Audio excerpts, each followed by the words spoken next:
अंजली दमानी यांनी गौप्यस्फोट केला आहे की एकनाथ शिंदेचे 17 मिनिटं 21 कॉल झालेले आहेत. अंजली दमानी यांनी गौप्यस्फोट केला अशोक खरातांना, एकनाथ शिंदे यांचे देखील कॉल झालेले आहेत. कुठे? अशोक खरातांना. नाही, मला त्याबद्दल काही माहिती नाही. मला काही त्या बाबतीत माहिती नाही. मला वाटतं काय असेल ती चौकशी सुरू आहे, की होईल त्यांचं काय सत्य बाहेर येईल. आणि फोन असले म्हणजे काय काही एकदम गुन्हेगार आहे असं कुठे होतं? काही फोन आले, फोनवर बोलले म्हणजे काही गुन्हेगार आहे असं समजत नाही. पण त्यानंतर हे जर अंजलीताई म्हणतायत त्या संदर्भामध्ये आता चौकशी सुरू आहे, समजेल काय नसेल ते. रुपाली चाकणकरांचे देखील 177 कॉल झाले असल्याचा गौप्यस्फोट केला त्यांनी. त्याला डायरेक्टरच आहे तिथे, आणि त्यांच्या बहिणी त्यांच्या कंपनी डायरेक्टर आहे. ते सर्वश्रुत आहे मला असं वाटतं, ते कागदोपत्रीच आहे, त्यामुळे फोन असतीलही ना. म्हटलेलं आहे की आता राज्याचे संकटमोचक कुठे शेतकऱ्यांवर संकट कोसळलं आहे, आमदार कोंढ्यामध्येच फक्त ते संकटमोचक आहेत का, असं वक्तव्य त्यांनी केलं. संजय राऊतबद्दल मी काय बोलायचं आता? कुठे म्हणजे काय, ते राज्यातच आहेत, तुम्ही बघतायत रोज. नाशिक जिल्ह्यामध्ये, जळगाव जिल्ह्यामध्ये शेतकऱ्यांना भेटतोय, बोलतोय. संजय राऊतांना माझ्याबद्दल काय एवढा पुळकाला मला कळत नाही. सरकारसाठी ते संकटमोचक असल्याचं चित्र दिसतं आहे असं संजय राऊत म्हटले. सरकारसाठी म्हणजे सरकार पक्क करण्यासाठी आमदारांना जवळ करतायत. जिल्ह्यातील काही मंत्री असतील, आमदार असतील, आता भाजपमध्ये प्रवेश करणार आहेत, त्यासाठी गिरीश महाजनांच्या संपर्कात आहेत. मला वाटतं संजय राऊतांनी त्यांच्या पक्षातले आमदार, खासदार कोण असतील त्याला सांभाळून ठेवावं. नगरसेवक आहेत काही आता महापालिकेमध्ये, थोडेफार बोटावर मोडण्यासारखे, त्यांना सांभाळून ठेवा ना. तुम्ही संकटमोचक काय करतायत, सरकारला काय वाचवतायत, सरकार कसं वाढवतायत, त्यापेक्षा तुम्ही तुमचा पक्ष सांभाळून ठेवा. आमच्याकडे तर खूप आहेत, 75% लोक तर आमच्याकडेच आहेत.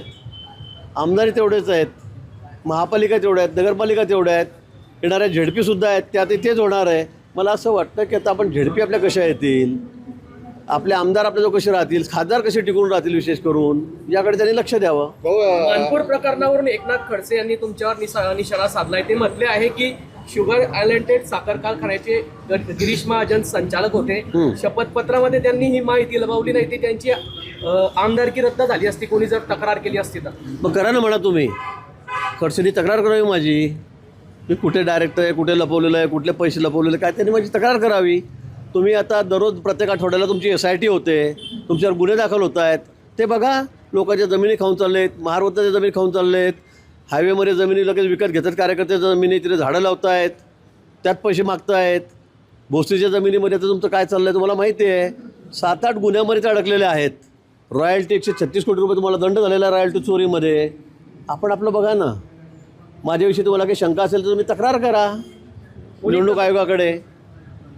कोणी तक्रार करू नये या भीतीपोटी तुम्ही त्या जमिनी परत केल्या असं म्हटलेलं आहे. मी जमिनी परत करून 8 वर्ष झाले. तुम्हाला माहिती आहे म्हणा खडसे साहेब. मला जसं कळालं की ती जमीन महारवतनाची आहे, मी बिचारा त्या लोकांना जमीन परत दिली आणि त्यांच्याकडून खरेदीचा 1 रुपयासुद्धा परत घेतला नाही. जे घेतले ते त्यांना परत देऊन टाकले. तुमची दानत कुठे आहे? जी जमीन माझ्या नावावर घेतलेली होती त्यावेळेला शुगर कारखान्याच्या नावाने मी डायरेक्टर होतो, बरोबर आहे, तुम्ही चेअरमन होतात. पण त्यावेळेला मी जी जमीन घेतली ती जमीन आपल्या कन्याच्या नावावर घेतलेली आहे. मग तुम्ही का परत देत नाही? मी 8 वर्षापूर्वीच दिली. मी 8 वर्षापूर्वी दिली. अजून काही कमी जास्त असेल, 1-2 वर्ष 10 असतील किंवा 6 असतील, पण मी त्यावेळेलाच परत दिली. मला जसं कळालं की ही जमीन महारवतनाची याची परवानगी घेतलेली नाही, मी तात्काळ ती जमीन त्यांना बोलावून त्यांना ती परत दिली. बोदवडला नेऊन ती खरेदी करून दिली. त्यांच्याकडून 1 रुपयासुद्धा मी त्या खरेदीचा घेतलेला नाही. राजकीय षडयंत्राने ही सर्व कारवाई. तुम्हाला वाटत नाही का थोडीशी आपली काय आपण काय करतोय काय नाही? ती बिचारी म्हातारी बाई 80 वर्षाची तुमच्या घरी येऊन तिथे धरणं धरून बसलेली आहेत.